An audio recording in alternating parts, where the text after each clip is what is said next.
Record. Okay, they're both going. Is that right? Here we are. Tell me how the Actor Studio School started. I mean, why? Why do we need another drama school? In 1994,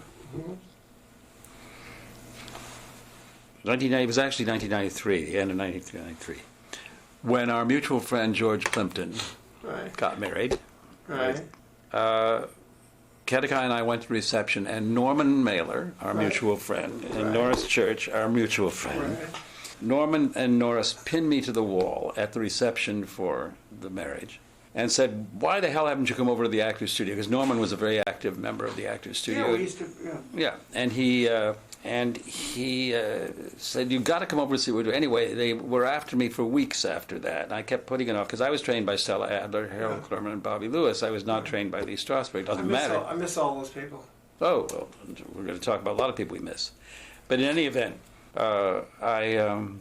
so I finally, just to get, because they were calling me every week, I finally, just to make them stop calling, I went over there one day. And Arthur Penn was moderating the Playwrights and Directors Unit, which I attended that day. And he said, "Oh, my God," he said, "I can't believe it, come in." So he then took me downstairs after the session. He said, "Jim's a member of the Playwright and Directors Unit." So suddenly I was involved in the Actors Studio. I got very involved in it and got very interested. They were doing interesting work, and got so involved that eventually I became, after a short time, became a member of the board. And it was I was intrigued by what I discovered there. At that time, the studio, like all cultural institutions, was suffering financially. The studio was, it's a gymnasium. It's a private place. It's exceedingly private. As you know, they want to get out of the spotlight and get away and make mistakes privately. So, and learn from them. So, as a result, the studio was living from hand to mouth, like every other cultural institution in the city of New York, a subject with which you're very familiar. So, one morning I woke up here, and I had an idea. It was completely formed in my head. And I said to Kedekai, she's the vice president of Corcoran Real Estate Group. She's very successful, very, very successful. She had been trained at the Parsons School of Design. She has 2 degrees in the Parsons School of Design. You can see how that all fits in. And as a result, she was on the Parsons board. Oh, new school, right. And so I had dinner with her as her spouse at the home of the president, Jonathan Fenton, of the New School for Social Research. And I said, "I wonder if Jonathan Fenton would take a call from me." She said, "Well, call him." So I called him. He took the call. I said, "What if at the stroke of a pen one could restore to you some of the glory that adhered to the New School when Erwin Piscator had the dramatic workshop there in the 1940s?" He said, "Go on." And I said, "What if I could persuade my colleagues at the Actors Studio to create the first degree granting program in our history?" And he said, "Where's the pen and when do I sign?" I went to the studio and I said, "Look, I have this idea." And, Victor Hugo said, "Nothing so powerful as an idea whose time has come." And they looked at each other and said, "Why not?" I said, "Will the studio will still be private, won't let anybody in, but we'll let the method out." I remember at the time that was all going on because I was going to these meetings to Norman again. That's right. I'm trying to figure out how the fuck to get some money. That's right. Because Paul Newman, my memory is that he'd given us a time limit where he was going to. That is correct. Cut off the funding. That is correct. So we had to somehow come up with Newman's replacement for Newman's funding, or we were dead in the water. That's right. And we didn't know what to do, and we were battling over whether to sell Actor Studio T-shirts and souvenirs and cups. Remember? Then I came up with this. And then you came up with it, and it was like Jesus showing up in Galilee. I swear to God. Anyway, so I began working with Ellen Burstyn and with Norman and with Paul Newman and with Colin Glynn and with Lee Grant. And we created this master's degree program. And I took it to the New School, and the New School, we submitted it to the state for accreditation, and we were accredited like that. Why? How is the New School? You moved it to Pace 10 years later. What's that? Yes, we moved it to Pace. Pace. I don't want to go into the politics of that, but we moved it to Pace.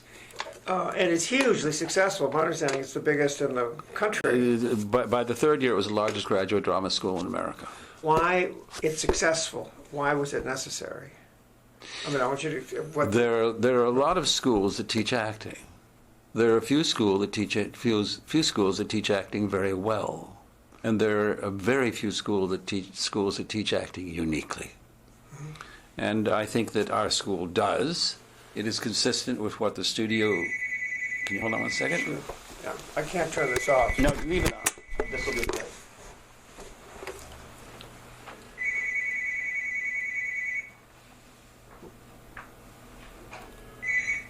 Hello. Hi, Judy. How about those Rangers? Oh boy. I know it. Look, I'm in the middle of an interview now. Can I call you back later? Well, I'll talk. Let me call you. I'll call you later anyway. You're talking about the uniqueness of Yeah. of the school. Is that because it teaches the? It is consistent. One of the things that I designed when I woke up with this plan, the plan was clear in my head, the curriculum, the faculty, how it would work. And one of the things was that every core course in acting, writing, and directing would be taught by a life member of the Actors Studio. And that, like the studio, and unlike any other school, our actors, writers, and directors will be trained side by side for 3 years. And the writers and the directors would study in the acting class. There would be no differentiation among them, and that they would learn acting beside the actors in the first year, even as they were studying writing and directing. So that when the day came that they had to deal with actors as writers and directors, they would know what the actor does and what it would be. I felt that it was as important for the writers and directors to understand the acting process as it would be, for example, for a composer of classical music to know what the instruments in the orchestra can and cannot do. Good point. It was essential. And that's what the studio had been doing for all those years. Not deliberately, but that's what it evolved into. I think that, Jimmy, I think a lot of acting schools are scams. Oh, some of them absolutely No, I mean, are. I'm serious. I know. I mean, I know a lot of actors, and they're getting very, very expensive, and they produce nothing. They don't. That is correct. That's why I'm all for this. No. But what I'm saying is that we were unique in this, absolutely unique. And then it ends with a repertory season in which the three disciplines unite, and our writers write the plays, our actors act in the plays, and our directors direct the plays. This is not like any other school. We are unique in that. Now, is this just connected to the Actors Studio in New York or the one in L.A. too? We're connected to both. The Actors Studio in New York and L.A. I was with Doris Roberts, who's in town the other day. Yeah. I'm seeing her for lunch tomorrow. And she's in the studio in L.A. Yeah. And she had a lot of complaints about how it's declined. And what decline? The L.A.? The L.A., not New York, the L.A. Well, we have nothing. We don't control. I brought that up to lead to this question, which is there any possibility you would open a branch school in L.A.? No. No, this school has provided two things. It has provided a platform for Inside the Actors Studio, which is a master class in the school. Right. And it has provided the studio with income. The studio today is the most secure theatrical institution in America. And some of that money goes to the West Coast, no question about it. Between you and me, I mean, I don't know who runs the studio. Where? Here. Ellen Burstyn. She runs it now.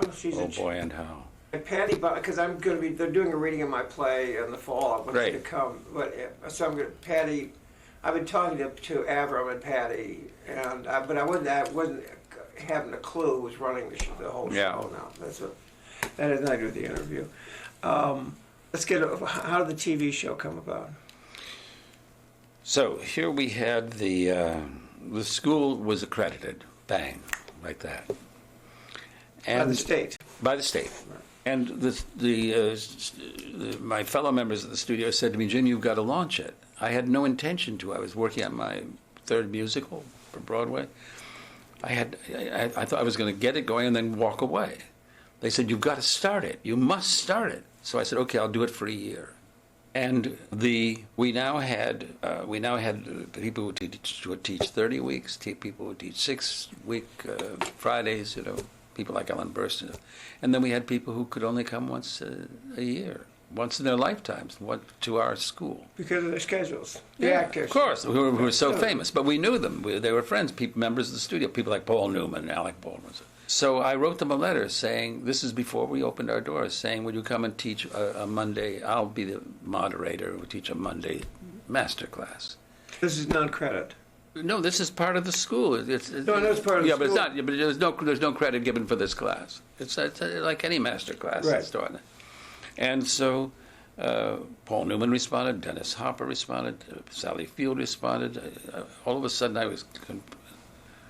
Alec Baldwin responded, and so I sent a message back to the community, my community, saying these people are liable to say something that's worth recording. It's worth preserving. That means television. Anybody interested in Bravo was. They had 20 million viewers then. They said, okay, we'll take this existential leap with you. And the show was licensed. And 1 week after we opened our doors as a school, we opened our doors as a television program. Basic. And nobody had any idea at all. I mean, if you were there then and had put a gun to my head and said, predict the following, that in 3 years this school will be the largest graduate drama school in America, that ultimately you will be in 94 million homes in America in 125 countries, that you will receive a record-breaking 15 Emmy nominations for the show. Awesome. Predict it or I'll pull the trigger. I would have said pull the trigger, for Christ's sake. I mean, But you got a lifetime Emmy, correct? Yeah, I've had a Lifetime Achievement Emmy myself, and I've received 15. They're hanging on the wall. There are 15 Emmy nominations, and I'm a member of the Cable Hall of Fame. A lot of things have happened. But Jimmy, why did you step down as dean? Well, because 10 years was enough. I mean, I was doing double duty. I was full-time dean during the day, and then in the evening I would prepare for Inside the Actors Studio. Remember, Inside the Actors Studio, I decreed that 2 things. One, it would be about craft, which I thought would make it deadly dull, turned out to be the opposite. And the other is that there would be no pre-interview. So I was living a double life. No pre-interview. We have no pre-interview. That is the secret of Inside the Actors Studios. That's why I do 2 weeks for each show, 12 hours a day, 7 days a week. Ask Kedekai, she'll testify to it. And every show is done that way. What I've compared it to is the following. Because there's no pre-interview, the guest and I arrive at the theater. It's like a circus tent. There's a high wire at the top. I go up one rope ladder, the guest goes up the other. We meet on that high wire for 5 hours with no net. 5 hours? That's correct. That is correct. It's a class. It's a master class. 5 hours. That's all it ever was. All it is now. All it will ever be. It is a master class. That is but 5 hours to get a world. Some 4 hours, 3.5, 5 hours. So with no pre-interview, that means the astonishment at the questions is authentic. That's all. It forces us into a conversation. The conversation that you and I are having now. I don't know what you're going to ask next. You don't know what I'm going to answer next. It forces us to do that. And so by having no pre-interview, and we're the only one that does that. But it's so beautifully orchestrated. Forgive I don't mean to sound patronizing, but no. I'm some kind of amazed, and I frankly have thought to myself, this has got to be scripted or partially scripted. It's just so beautifully. Not one syllable. Well, chapeau. Huh? Yeah. Yes, I'm going to ask you some standard questions, okay?